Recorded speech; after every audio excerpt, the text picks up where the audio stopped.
Hello everyone, here is an introduction to polar graphs, but we are going to pay attention to only the spatial polar graphs because we have infinitely many polar graphs.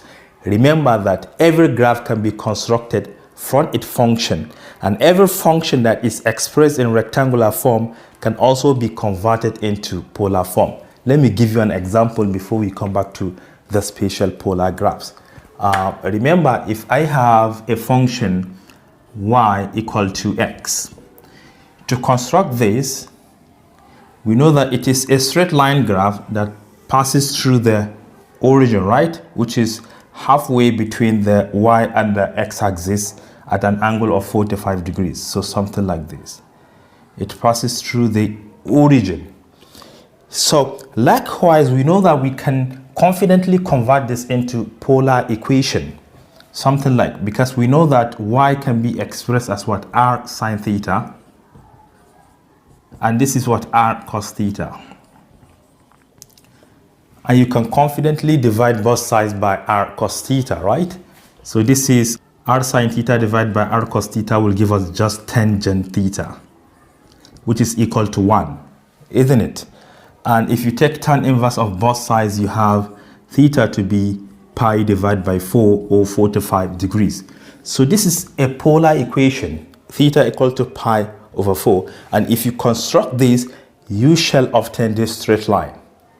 You see that this is a polar graph because it has been constructed from this. But we're not going to pay attention to this. Likewise, for instance, if I have y equal to 2, this is a horizontal straight line from 1, 2. It is a line horizontal to the x-axis, which is 2 units above. And this can also be converted into polar because we know that y is what? R sine theta, which is equal to 2. If you divide both sides by sine theta, you have r equal to 2 divided by sine theta. And we know reciprocal of sine theta will be what? Cosecant. Therefore, r is equal to 2 cosec theta. And therefore, once you have this equation, you can construct it as a straight line, which is a horizontal line. The same thing to the vertical line, assuming you have 2 here, that is x equal to 2, right? You can confidently convert this into polar equation or polar function, which is the same thing as r equal to 2 secant theta. But we are only going to pay attention to the spatial ones. And why do we call them spatial? Because they look beautiful and attractive. What if you have something like this? Y-axis and x-axis. Maybe you have something like this. Something like this. Something like this. Something like this. Isn't this beautiful? This is a polar graph, and we call this a rose curve. We have so many different types. You could have something like this that looks like a heart. Something like this. We call this cardioid. Cardioid. So we have different types of spatial polar graphs. So let's pay attention to them one after the other. I'm not going to show you how to construct them, rather just explain intuitively. In our next tutorial, we are going to take them one at a time. So the first spatial polar graph is a cycle. So we can say cycles because I think we have like 3 of them. The first equation of a cycle is when you have r equal to a certain constant, where this constant is not 0. It's not 0. Right? Something like, let me show you. It is a cycle from the origin. So as I write, I will show you how it looks like, but I'm not going to show you step by step how to construct it. But it's going to be a cycle from the origin that has a radius of what? E. Yes. Even if it is negative, you know it is going to be here, but in the end, it is going to be around because radius is from the center to any part of the circumference. It is equal, irrespective of whether it is negative or positive. So this is a cycle, and you could have r equal to a cos theta. This is also a cycle. But what differentiates this cycle and that one? Also in this case, a is not equal to 0. The only difference is that this is a cycle on what? The polar axis. Polar axis. Sorry, I'm supposed to start with the axis. This is y, this is x. This is what we call a polar axis. So we have a cycle like this. This is a cycle. And you know that the distance from this pole to this end, the end of the cycle, is e, right? This particular e. So therefore, the radius of this cycle will be what? A divided by 2. And we could have r equal to a sine theta is also a cycle on y-axis. If you have something like this, it is going to be a cycle like this, where the distance from here to here is also a. The radius of this cycle will be a divided by 2 because the diameter is a, therefore radius will be half of the diameter. So this is all about a cycle. Subsequently, I'm going to show you how to construct a cycle using table of values. So the next spatial polar graph I'm going to talk about is the spiral. Spiral. In some textbooks, they used to write it as Archimedes spiral.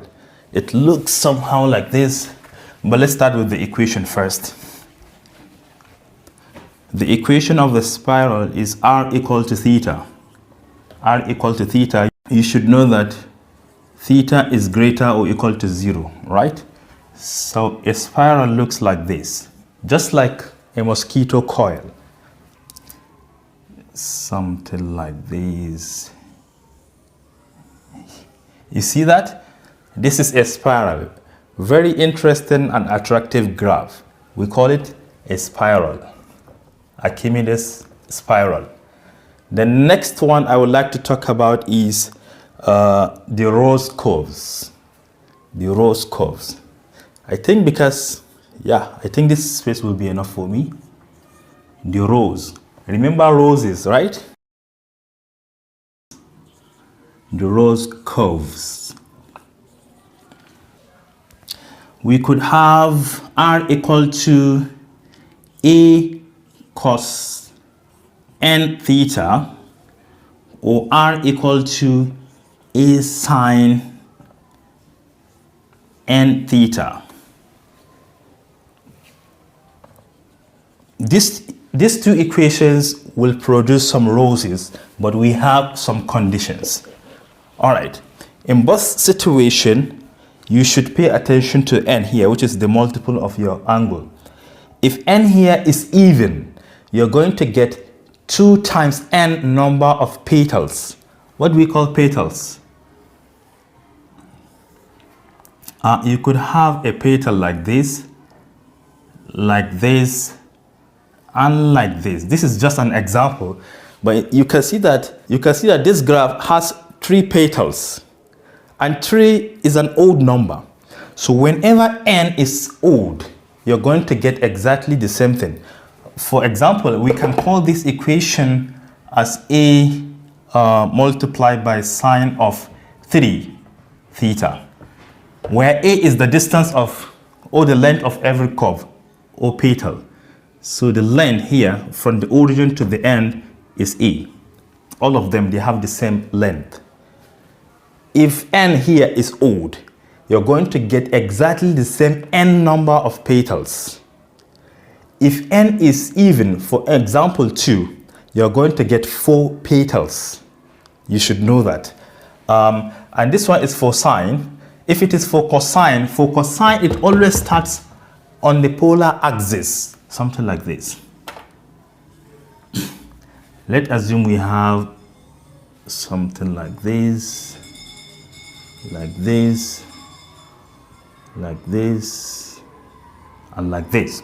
So we know that this is what? A cos 2 theta. Why do we say it is 2 theta? 2 is an even number. So if n is even, just multiply it by 2, it will give you 4. Therefore, that graph will have 4 exactly identical petals. They have equal intervals from 0 to 360 degrees or 2 pi. For cosine, it always begins here. For sine, it depends on the number of petals. Sometimes it may start here. It depends on the number of petals. All right, number 4. Lemniscates.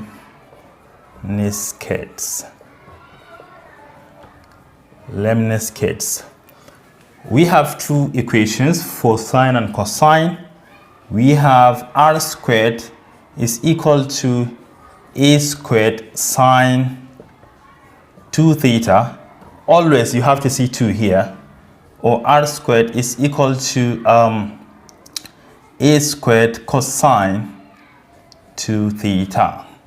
So these are the two equations for Lemniscates. Let me show you how it looks like. For sine, it looks like this at 45 degrees, and it has only 2 petals. Only 2 petals. This is r squared equal to a squared sine 2 theta, where the distance of every petal is a. Then what else? If you attach a negative sign here, the petal will rotate 90 degrees, so it will look like this. And how about for cosine? The cosine is always on x-axis, something like this. You see that it has 2 petals as well. The distance here is a, so this is r squared equal to a squared cos 2 theta. So this is Lemniscate. And we have the last one, which is Limaçons. Limaçons, I think they are classified into like 4 or 5. Let's see. Number 5, we have Limaçons. Limaçons, and we have different Limaçons. It's also a very attractive shape. The first, the two general equations are r equal to a plus or minus, because it could be plus or minus, b then sine theta, or it could be r equal to a plus or minus b sine theta. These are the two equations, but under a condition, because we have a and b. If the ratio of a to b is less than 1, which implies that a is less than b, we form what? A Limaçon with an inner loop. Inner loop. With an inner loop. So let me show you how it looks like. For cosine, it's always on x-axis. For sine, it is always on y-axis. So what is that inner loop? The inner loop looks like this. You see that? This is a Limaçon with an inner loop. This is the inner loop we are talking about. While it is going to cross y-axis at a, this particular value, at also negative a. Then it is going to cross x-axis at this point exactly at a plus b. While it is going to cross x-axis on the loop at the difference a minus b. So a minus b, you have to take absolute value because we are talking about the difference. So this will be the difference between a and b. All right, so this is how an inner loop looks like. It is a Limaçon with an inner loop. And you should know that this is always the difference, right? Sometimes the difference might be 0 in the situation where both a and b are exactly the same. So in a situation where the ratio of a and b is equal to 1, it implies that both a and b are the same. So we have a Limaçon, which we call a cardioid. Cardioid, remember from heart, it looks like a heart. One thing before we talk about cardioid, I would like to remind you that if this equation, which is r equal to a plus, it is plus. If it is minus, it is going to overlap to the other side. Remember reflection. B cos theta, because it is on x-axis. If it is sine, it will look vertically like this, while this tail will be up here. If it is minus, it will look down. All right. So for the cardioid, it will not have this inner loop, but all other shapes remain the same. So something like this. Let me do for sine. It will look like this. Isn't it a heart? While the difference between A and B is 0 because both A and B are equal. So therefore, if this is 2, this is 2, you can see A and B are the same, so you will not have an inner loop. And the difference between 2 and 2 is 0. This is why it starts from the origin. But this point will be at A. This point will be at negative A. We are talking about this first number, though the two numbers are now the same, A and B. While this will be the difference, the sum, right? Which is A plus B. But in this case, you're going to call it 2A because both A and B are exactly the same.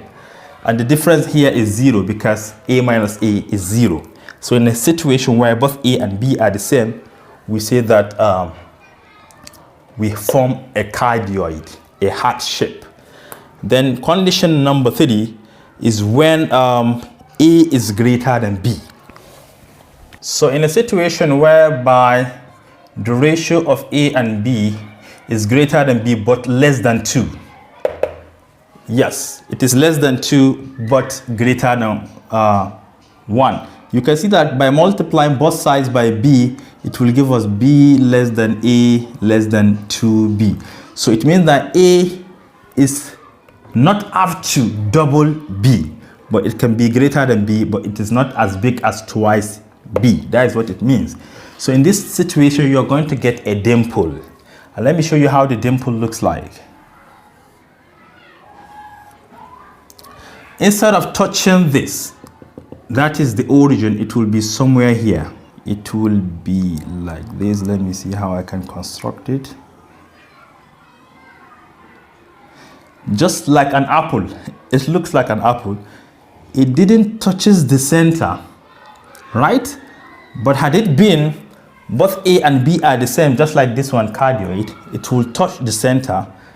If A is less than B, it will have a loop. Get the difference between them.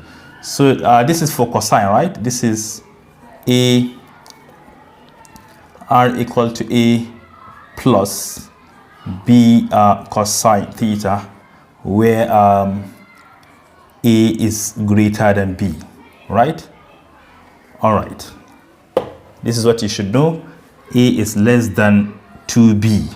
It is not up to twice B. You're going to have something like this. But this point remains negative A. This point is at A. This remains the sum of A and B. This remains the difference, A minus B, right?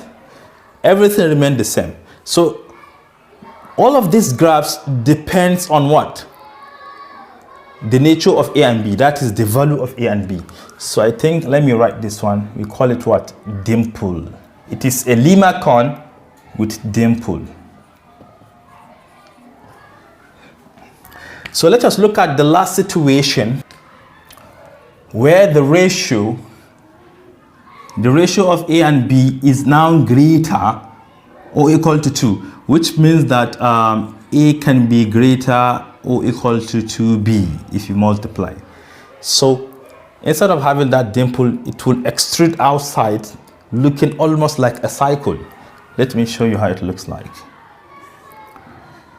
Though we cannot say it is a cycle, but it is almost a cycle because we don't have that dimple. There is to be like this. You know, we have a dimple here, right? Before. But this time around, it looks somehow straight at this point. So it is a situation whereby A is greater or equal to this, and we don't have a specific name for that. So no special feature. This remain a plus b. This remain the difference. This is negative a, this is positive a. So I think this is all I have for you today. Subsequently, we're going to be taking them one after the other to explain how to construct them using transformation and also using table of values.